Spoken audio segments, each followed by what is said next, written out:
ಶ್ರೀ ಗುರುಭ್ಯೋ ನಮಃ. ರಾಗದ್ವೇಷವಿಯುಕ್ತೈಸ್ತು ವಿಷಯಾನೇಂದ್ರಿಯೈಶ್ಚರನ್ ಆತ್ಮವಶ್ಯೈರ್ವಿಧೇಯಾತ್ಮಾ ಪ್ರಸಾದಮಧಿಗಚ್ಚತಿ. ರಾಗದ್ವೇಷಗಳಿಂದ ಮುಕ್ತನಾದ ಹಾಗೂ ತನ್ನ ವಶದಲ್ಲಿರುವ ಇಂದ್ರಿಯಗಳಿಂದ ವಿಷಯಗಳನ್ನು ಅನುಭವಿಸುವ ಸಂಯಮವುಳ್ಳವನು ಚಿತ್ತ ಪ್ರಸನ್ನತೆಯನ್ನು ಪಡೆಯುತ್ತಾನೆ. ಪ್ರಸಾದೇ ಸರ್ವ ದುಃಖಾನಾಂ ಹಾನಿರಸ್ಯೋಪಜಾಯತೆ ಪ್ರಸನ್ನಚೇತಸೋ ಹ್ಯಾಶೋ ಬುದ್ಧಿಃ ಪರ್ಯವತಿಷ್ಠತೆ.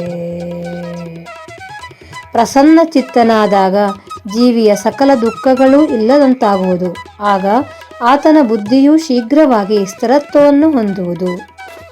ನಾಸ್ತಿ ಬುದ್ಧಿರಯುಕ್ತಸ್ಯ ನ ಚಾಯುಕ್ತಸ್ಯ ಭಾವನಾ ನ ಚಾಭಾವಯತಃ ಶಾಂತಿಃ ಅಶಾಂತಸ್ಯ ಕುತಃ ಸುಖಂ.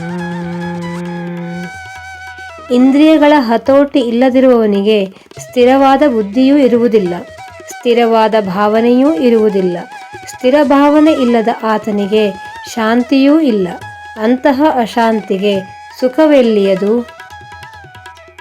ಇಂದ್ರಿಯಾಣಾಂ ಹಿ ಚರತಾಂ ಯನ್ಮನೋನು ವಿಧೀಯತೆ ತದಸ್ಯ ಹರತಿ ಪ್ರಜ್ಞಾಂ ವಾಯುರ್ನಾವಮಿವಾಂಭಸಿ.